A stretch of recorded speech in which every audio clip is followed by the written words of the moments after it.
David.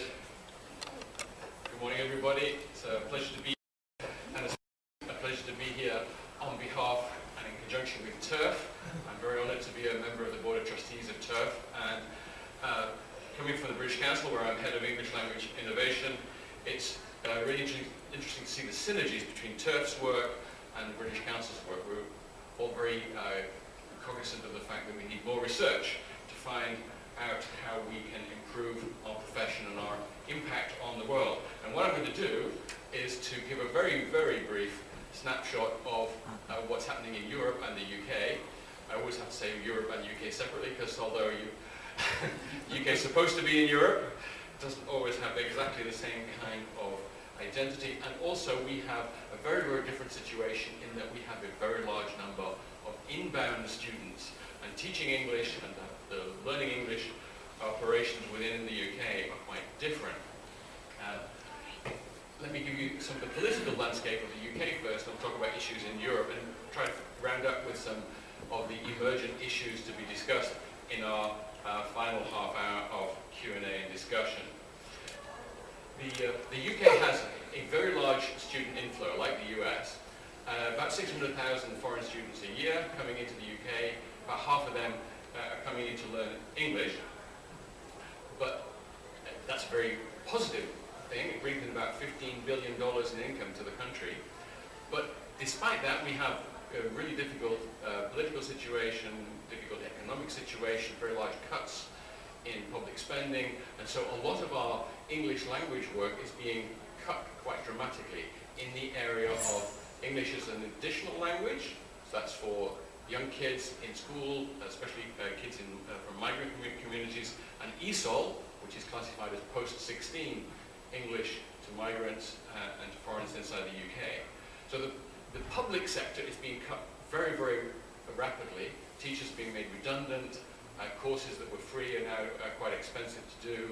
So EAL and ESOL is being rapidly cut. But at the same time, the EFL, foreign students coming in for short courses, are rising dramatically, and that's a very positive thing.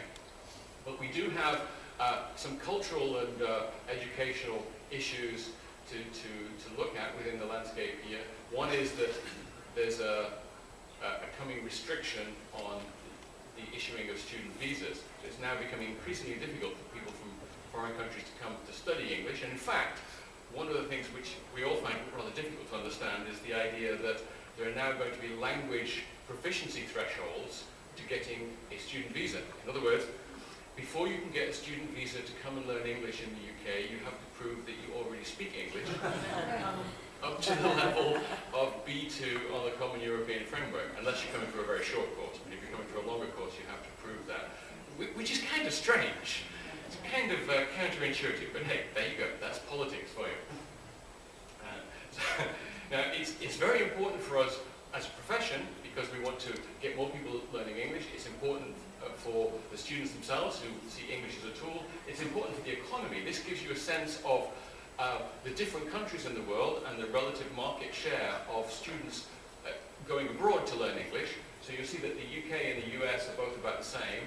I mean, altogether, this is a world market of around 1.5 to 2 million students traveling abroad to learn English, and you see the split between them. So it represents enormous opportunity for the students and enormous opportunity for teachers and for the cultural development of the receiving countries as well. So it's a big issue for all of us, and therefore across Europe as a regional perspective, to try to find ways to improve, to support, to facilitate this student mobility, and to break down some of the barriers, whether they're economic or political, to that student mobility.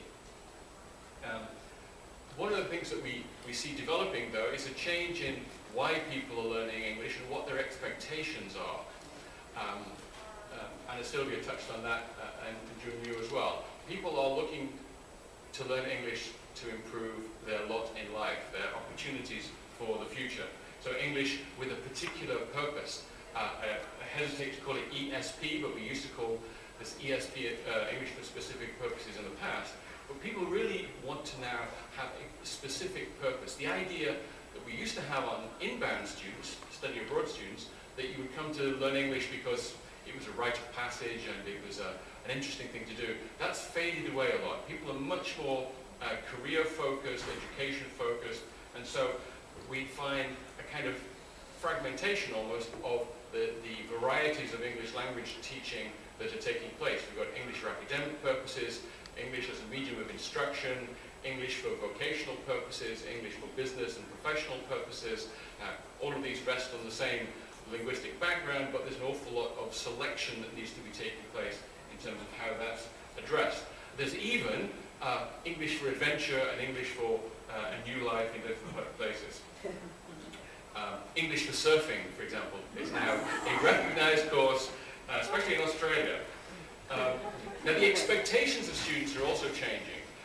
Students who go abroad to study, especially in the UK, are expecting higher levels of comfort and nice accommodation, and we have a problem with developing speaking skills when people don't want to live with families anymore in homestay accommodation, which is the best way to really immerse yourself 24/7 in the language. But people are more independent, they want to have student residences or apartments. So there's quite a shift there.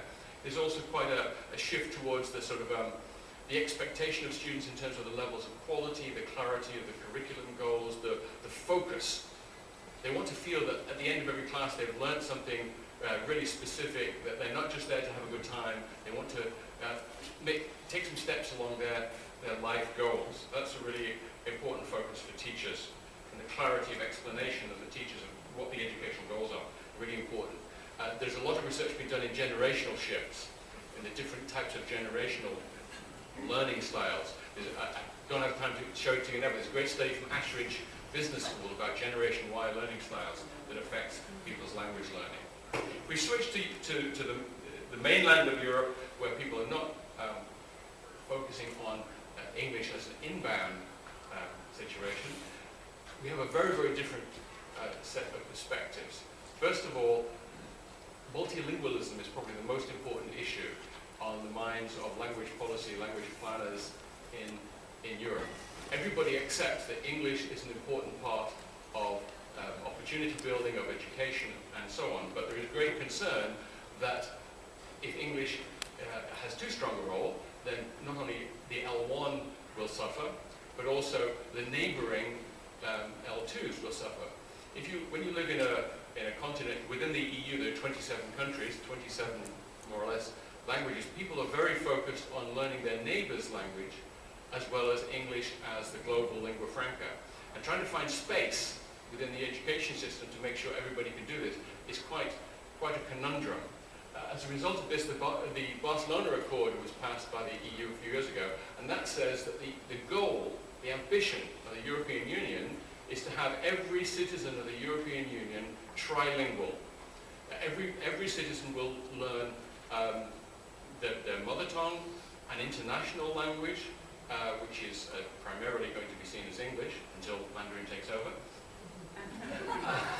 And thirdly, and this is the interesting part, thirdly, what is called an affective language.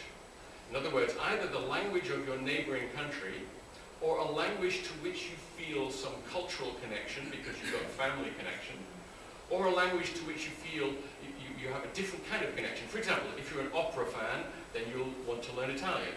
But there are other reasons than the purely instrumental motivation of learning English to get a better job.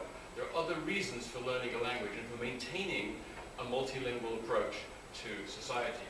And this fits into the concept that the European Union is supporting with enormous amounts of funding, around 400 million euros a year, I think, is focused on developing lifelong learning programs for language, to get more people learning different languages, not only English, not excluding English, but making sure that other languages are not forgotten. And so the acronym that you see most often here is LWUL, which is the less widely used languages. So it's really important across Europe that people are learning Latvian.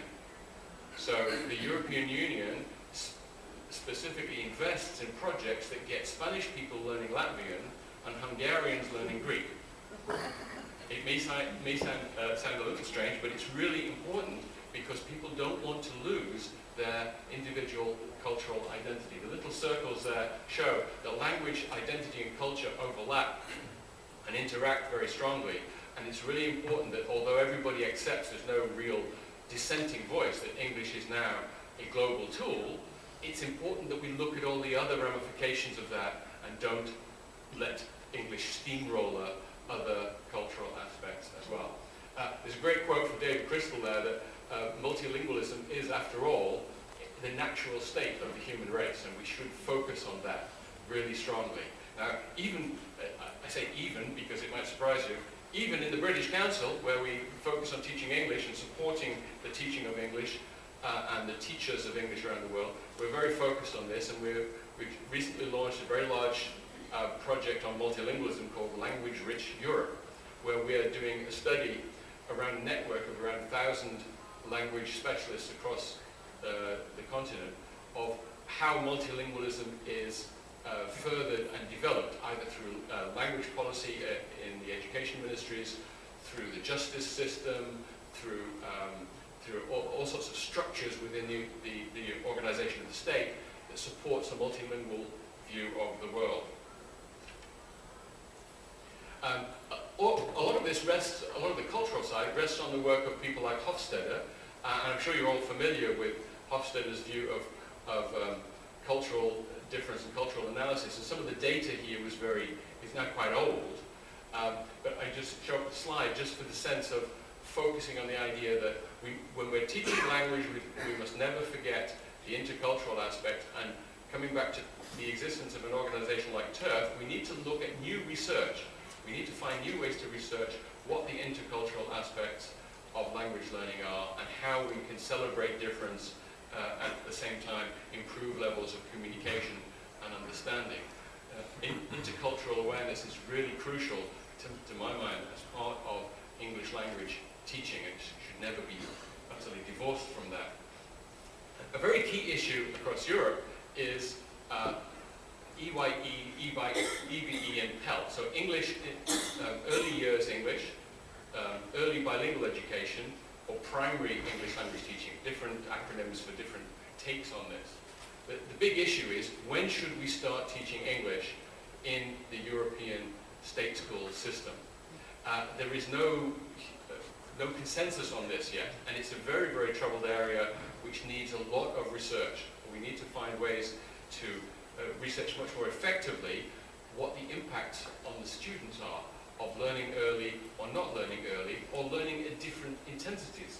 On the left, you see the different age at which compulsory first language, which normally means English, is introduced in European schools, and it's quite different, as you can see. But it's not just the age of starting, it's the intensity climb. According to Richard Johnson, one of the from the University of Stirling, who's an expert in young learner introduction, there are 8 separate academic models for teaching English at primary and elementary school, ranging from 30 minutes a week of game playing in order to introduce some English concept and lexis, right through to full 24/7 immersion and teaching every other subject in English at an early stage.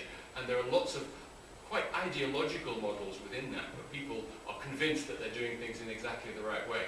But there's now a growing body of academic evidence that teaching English too early is actually quite disadvantageous to students, and especially teaching English in an intensive way, not an hour a week or something of that nature, but teaching English very intensively before students are literate in their own language, in their first language, which may not even be the first language of the country, as Ana Silvia points out in Guatemala. It can be quite deleterious for students. So you may agree or disagree with that. That's why we have a discussion session in a minute. But the problem is that we don't have enough broad research on these different issues for the different contexts in which we want to study it. That's why we need TIRF. Just to give you an example, even in Germany, where they've been teaching English at quite low ages for a long time, they've discovered that it's not having the impact, and some states in Germany are considering quite seriously abandoning teaching English at low ages, because they did a longitudinal study of 2 groups, one who started at 7 and one who started at 11, and when they got to the age of 18, there was absolutely no difference between the performance and outcomes of the 2 groups. So there's no advantage from their perspective. teaching at an early age. Now, agree or disagree, what we need is more research into that kind of area. The related area is EMI, English as a medium of instruction, which is becoming incredibly important, popular across Europe. More and more universities are now teaching their courses in English, to the point that, because in the UK the tuition fees at university are very, very high, getting higher, where a few years ago they were completely free, they're now more expensive than most state universities in the USA, and getting up close to the Ivy League university cost. So a lot of students in the UK are now going to do their bachelor's degrees in Holland, or in Germany, or in other countries where they can do all of the bachelor's, or perhaps half of it, in English, alongside the students from that country. So that's spreading very rapidly. It's not only a positive thing, though. There are some serious problems with entry and exit points of English proficiency in higher education. I've just come back from Going Global, which was a big educational conference in Hong Kong, run by the British Council, with over 1,000 higher education delegates. And there's some serious concerns about the levels of English that people have when they enter university, when they're trying to study in English, because perhaps our testing systems are not working as well as they should. And people are entering, they're getting into university, but they cannot perform as well, or because of lack of spoken fluency, they cannot really participate in the life of the university as much. And certainly the exit thresholds, people leaving university, having studied in English, are an enormous problem. There was an interesting presentation by Price Waterhouse, who employed lots and lots of graduates from many, many countries, and they are now having to introduce English language teaching within Price Waterhouse, because the graduates of international universities have such low levels of English, even though they've studied in English. And so they need to have some remedial. The other big issue is digital. The world is going digital, and English teaching and English learning especially is very digital. This is a simple chart of the aspects of digital English that we use in the British Council. We now teach on the web, through social media, through TV broadcast, through radio broadcast, and so on. It's not just in the classroom anymore, and it's not just online on the web. Digital means making English available to everybody, even those who don't have internet access. Very small percentage of the world's population have internet access. And so actually, for technology, the most important thing for English learning is radio. It's a very underestimated medium, but more people have access to a radio in Africa and India than have access to internet, for example. So that's a really important set of challenges for us. And digital across Europe means things like introducing new learning modes, not only online and blended learning, but also mobile learning. We are developing our own mobile phone apps for English, which are very, very popular, and especially in those countries where people don't have internet access, because everybody's got a mobile phone, even if you don't have an internet cafe for miles. What I find very interesting is the third one down, or second and third, the concept of handheld learning. That using some sort of device, currently a mobile phone, soon to be tablets, or maybe in the future other things, people will be able to learn and practice their English anywhere, anytime. And it doesn't only mean doing multiple choice exercises, it might mean doing a live video conference lesson with your teacher who's in another city. Some of these images here give us an indication of the new pedagogical models we need if we're going to have this kind of digital technology. And this is again where we need the research into methodology, into longitudinal studies to find out how different technologies can help. Interactive whiteboard everybody knows about. Governments around the world are spending enormous amounts of money on installing these. Do we know whether they are effective for English language learning or not? Or should we spend that money on teachers' training and development rather than on the equipment? That's a very important issue for many countries in Europe, not all of whom have followed this technological track. On the right-hand side you see, it's perhaps a bit too dark, but video conference teaching. This is being promoted a lot by the technology companies like Cisco, but it's very popular in some parts of the world. We're just about to embark on a project in Uruguay, which is video conference English teaching. because there's a shortage of language teachers in rural areas.